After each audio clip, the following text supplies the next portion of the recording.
ಕೊರೋನಾದ hotspot ಆಗ್ತಾ ಇದೆಯಾ ರಾಜಧಾನಿ ಬೆಂಗಳೂರು ಅನ್ನೋ ಪ್ರಶ್ನೆ ಮಗದೊಂದು ಕಡೆ ಆತಂಕ ಕೂಡ ಜಾಸ್ತಿ ಆಗ್ತಾ ಇದೆ.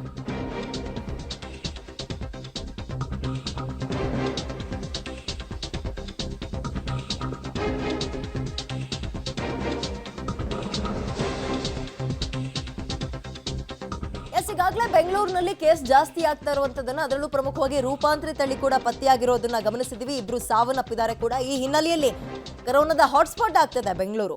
ಸದಾಶಿವನಗರ ರಸ್ತೆಗಳಲ್ಲಿ ಸ್ಯಾನಿಟೈಸೇಷನ್ ಸ್ಪ್ರೇಯನ್ನ ನಿರಂತರವಾಗಿ ಮಾಡ್ತಾ ಇದ್ದಾರೆ. ಸ್ಯಾನಿಟೈಸೇಷನ್ ಈ ಒಂದು ಬಿಬಿಎಂಪಿ ಸಿಬ್ಬಂದಿಗಳು ಈ ಕೆಲಸದಲ್ಲಿ ನಿರತರಾಗಿದ್ದಾರೆ.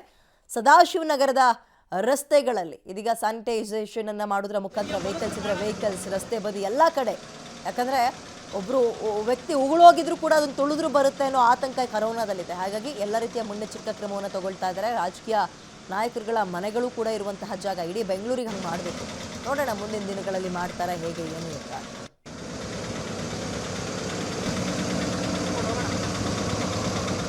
ಬೆಂಗಳೂರಿನಲ್ಲಿ ಕೊರೋನಾ ರೂಪಾಂತರಿಯ ಆಟ ಜಾಸ್ತಿ ಆಗ್ತಾ ಇದೆ ದಿನ ಕಳೆದಂತೆ. ಈ ಹಿನ್ನೆಲೆಯಲ್ಲಿ ಈಗಾಗಲೇ ಇಬ್ರು ಸಾವನ್ನಪ್ಪಿದ್ದಾರೆ ಈ JN1 ರೂಪಾಂತರಿ ತಳಿ ವಿಚಾರವಾಗಿ.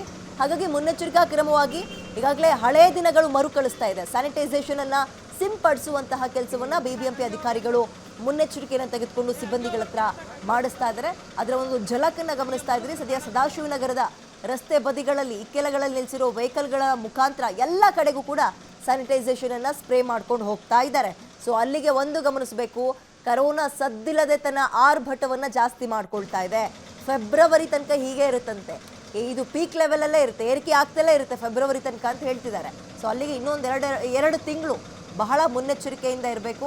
ಸದ್ಯ ಈಗ ಬೆಂಗಳೂರಿನಲ್ಲಿ ಈ ರೀತಿಯಾಗಿ ಸ್ಯಾನಿಟೈಸೇಷನ್ ಸ್ಪ್ರೇ ಮಾಡುವಂತಹ ಕೆಲಸದಲ್ಲಿ ಸಿಬ್ಬಂದಿಗಳು ತೊಡಗಿದ್ದಾರೆ. ಒಂದು ಕಡೆ ಮಾಸ್ಕ್ ಕಂಪಲ್ಸರಿ ಮಾಡಿದ್ದಾರೆ, ಮಗದೊಂದು ಕಡೆ ಇವತ್ತೊಂದು ಸುತ್ತಿನ ಸಭೆ ಮಾಡ್ತಾರೆ. ಆ ಸಭೆಯಲ್ಲಿ ಇನ್ನೊಂದಷ್ಟು ರೂಲ್ಸ್ಗಳು ಬರ್ಬೋದಾ ಅನ್ನೋದ್ರ ಬಗ್ಗೆ ಕೂಡ ಚರ್ಚೆ ಆಗುತ್ತೆ. ಇನ್ನೊಂದು ಕಡೆ ಈ ಥರ ಪ್ರಮುಖವಾದಂತಹ ರಸ್ತೆಗಳಲ್ಲಿ ಸ್ಯಾನಿಟೈಸೇಷನ್ ಸ್ಪ್ರೇ ಮಾಡ್ತಾ ಇದ್ದಾರೆ. ಇದು ಕೇವಲ ಸದಾಶಿವನಗರಕ್ಕೆ ಸೀಮಿತ ಆಗಬಾರ್ದು, ಎಲ್ಲ ಕಡೆ ಮಾಡಿದ್ರೆ ಬಹಳ ಸೂಕ್ತ.